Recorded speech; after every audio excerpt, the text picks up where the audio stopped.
VOA News. I'm Christopher Cruz reporting.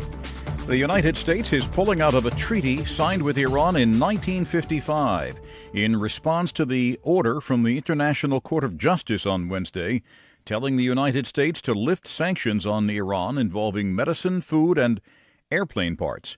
VOA's White House Bureau Chief Steve Herman reports. The unilateral withdrawal by the United States is the latest indication of escalating tensions between Washington and Tehran. National Security Adviser John Bolton says U.S. policy is not regime change in Iran, but it does expect substantial change in Tehran's behavior. Our dispute is with the ayatollahs who have taken Iran from a respected position in the international community to being a rogue state. Our dispute has never been with the people of Iran. President Donald Trump, according to Bolton, after reimposing sanctions on Tehran, also will do whatever else is necessary to ensure we bring maximum pressure to stop its malign behavior across the board. Iran had complained to the UN court the move by Washington to reimpose sanctions that had been lifted under the 2015 International Nuclear Agreement violated the Treaty of Amity.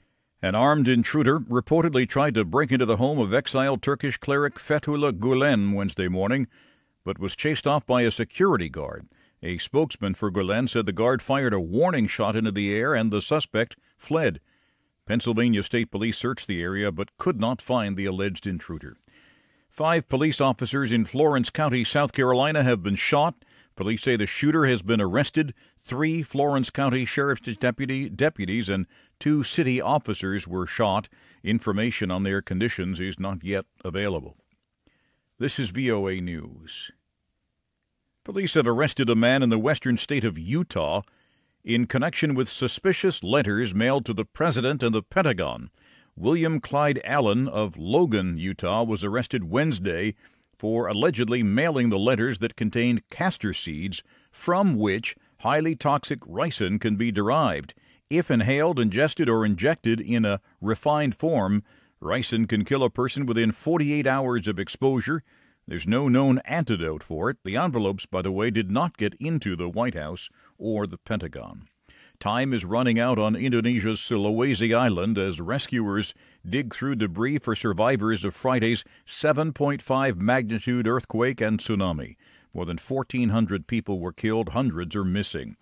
The UN Children's Fund UNICEF is warning that tens of thousands of child survivors of the earthquake and tsunami are unprotected and vulnerable to exploitation. Correspondent Lisa Schlein reports for VOA from Geneva. The full extent of the disaster is still emerging, but the UN Children's Fund says it is very worried about its impact upon the children. UNICEF spokesman Christophe Boulgarak says his agency is very concerned about the many children who are likely to have become orphaned or separated from their parents by the disaster and have no one to protect them. This is also a region with a low birth registration. Only 33% of children are registered, and birth registration is of paramount importance in terms of child protection. Children who have no birth certificate are officially invisible. They cannot access basic services such as health, social welfare, and education. A government study finds that 1 in 3 Americans eat fast food on any given day. That's about 85 million people. Associated Press correspondent Julie Walker reports. The survey of about 10,000 adults was done over 4 years by the CDC. The study did not find a difference between men and women, but higher-income families ate fast food more often than lower-income families, and blacks ate it more often than any other racial or ethnic groups. Health officials say too much high-calorie fast food can lead to obesity, diabetes, heart disease, and other health problems. This is the first federal study to look at how often adults eat fast food. South Korea's military says it's removing landmines along the heavily fortified border with the north.